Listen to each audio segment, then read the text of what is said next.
Welcome to our channel. ਅੱਜ ਮੈਂ ਗੱਲ ਕਰਾਂਗੀ ਫॉरगिवनेस ਬਾਰੇ।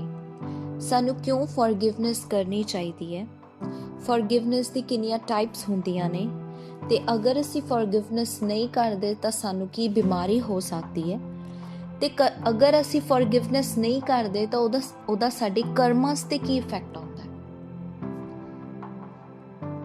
ਸੋ ਫਸਟ ਮੈਂ ਗੱਲ ਕਰਾਂਗੀ ਕਿ ਫॉरगिवनेस ਕਿਉਂ ਕਰਨੀ ਚਾਹੀਦੀ ਹੈ।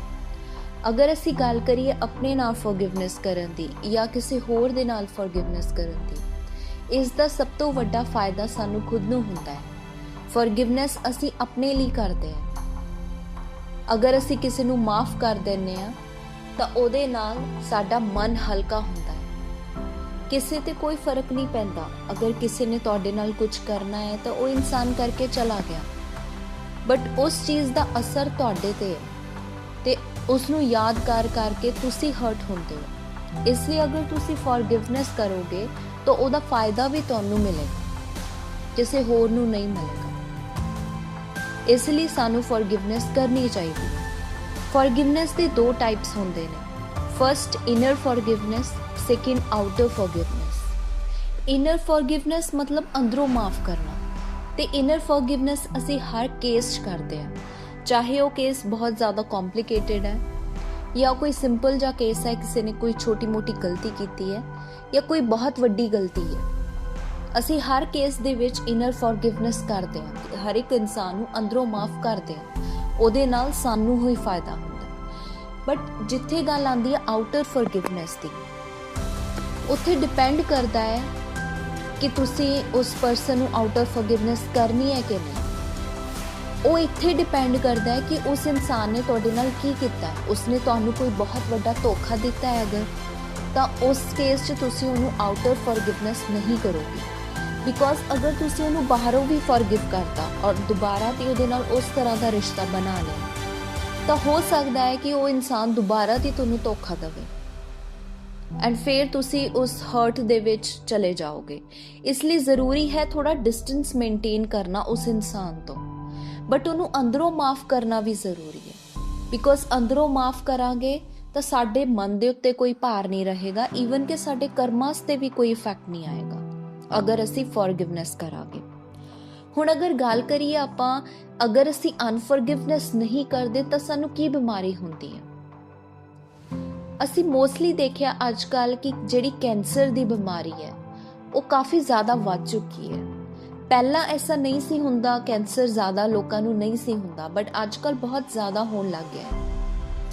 ਇਸ ਦਾ ਰੀਜ਼ਨ ਕੀ ਹੈ? ਇਸ ਦਾ ਰੀਜ਼ਨ ਹੈ ਸਿਰਫ ਅਨਫॉरगिवनेस। ਜਦੋਂ ਅਸੀਂ ਕਿਸੇ ਨੂੰ ਮਾਫ ਨਹੀਂ ਕਰ ਪਾਉਂਦੇ, ਸਾਡੇ ਅੰਦਰ ਬਹੁਤ ਜ਼ਿਆਦਾ ਅਨਫॉरगिवनेस ਭਰ ਜਾਂਦੀ ਹੈ, ਤਾਂ ਉਹ ਕੈਂਸਰ ਦੀ ਬਿਮਾਰੀ ਦਾ ਰੂਪ ਲੈ ਕੇ ਬਾਹਰ ਨਿਕਲਦੀ ਹੈ। ਬਿਕੋਜ਼ ਜਿਹੜੀ ਇਮੋਸ਼ਨ ਨੂੰ ਅਸੀਂ ਆਪਣੇ ਅੰਦਰ ਪਾਈ ਜਾ ਰਹੇ ਉਹ ਬਾਹਰ ਕਿਵੇਂ ਨਿਕਲੇਗਾ? ਉਹ ਇੱਕ ਬਿਮਾਰੀ ਦੇ ਰੂਪ 'ਚ ਹੀ ਬਾਹਰ ਨਿਕਲੇਗਾ ਤੇ ਕੈਂਸਰ ਦੇ ਰੂਪ 'ਚ ਅਨਫॉरगिवनेस ਤੁਹਾਡੇ ਸਰੀਰ ਤੋਂ ਬਾਹਰ ਨਿਕਲਦੀ। ਹੁਣ ਇਹ ਅਸੀਂ ਸੋਚਣਾ ਹੈ ਕਿ ਸਾਨੂੰ ਅਸੀਂ ਫॉरगिवनेस ਕਰਨਾ ਸਾਡੇ ਲਈ ਜ਼ਿਆਦਾ ਇੰਪੋਰਟੈਂਟ ਹੈ ਜਾਂ ਅਸੀਂ ਆਪਣੇ ਸਰੀਰ ਨੂੰ ਕੋਈ ਬਿਮਾਰੀ ਲਗਾਉਣੀ ਹੈ, ਇਹ ਅਸੀਂ ਖੁਦ ਡਿਸਾਈਡ ਕਰਨਾ। ਹੁਣ ਕੁਝ ਇਹੋ ਜਿਹੇ ਬਹੁਤ ਹੀ ਜ਼ਿਆਦਾ ਕੌਮਪਲੀਕੇਟਿਡ ਕੇਸਿਸ ਹੁੰਦੇ ਨੇ ਜਿਸ ਦੇ ਵਿੱਚ ਤੁਸੀਂ ਫॉरगिवनेस ਨਹੀਂ ਕਰ ਪਾਉਂਦੇ।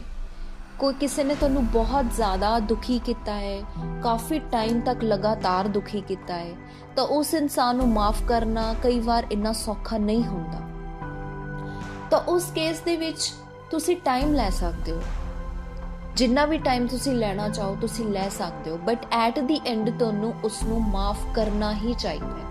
ਇਹ ਤੁਹਾਡੇ ਲਈ ਬੈਟਰ ਹੈ। ਅਗਰ ਤੁਸੀਂ ਉਹਨੂੰ ਮਾਫ ਨਹੀਂ ਕਰੋਗੇ ਤਾਂ ਤੁਹਾਡੇ ਕਰਮਾਂ 'ਤੇ ਬਹੁਤ ਇਫੈਕਟ ਪਏਗਾ।